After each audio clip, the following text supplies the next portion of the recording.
No niin, hyvää iltaa. Eli tässä on tämä minun auto. Tätä nyt ei oo kertaakaan YouTubessa tai missään tälleen nähty. Tätä antaa jollain Kaiutin kanavilla ja Facebookissa on jotain klippejä ollut. Ja on myös jossain Snapissa Kaiutin kanavalla näkynyt. Tässä antaa V211 rakennettu. Tässähän on ovet tehty.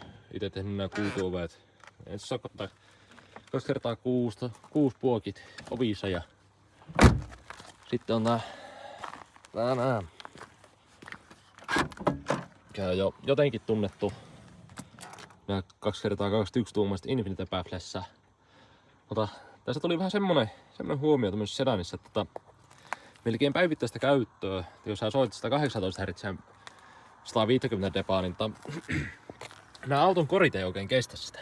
Ja tässä näet, mä tänään repes soitossa lukko melkein kokonaan rungosta.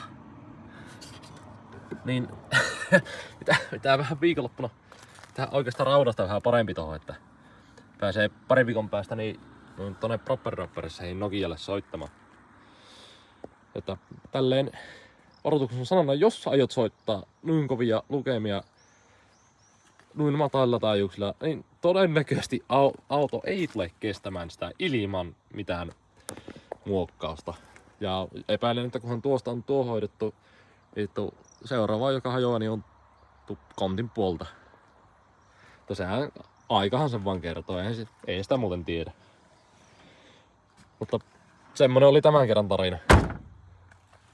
Eikö peace out?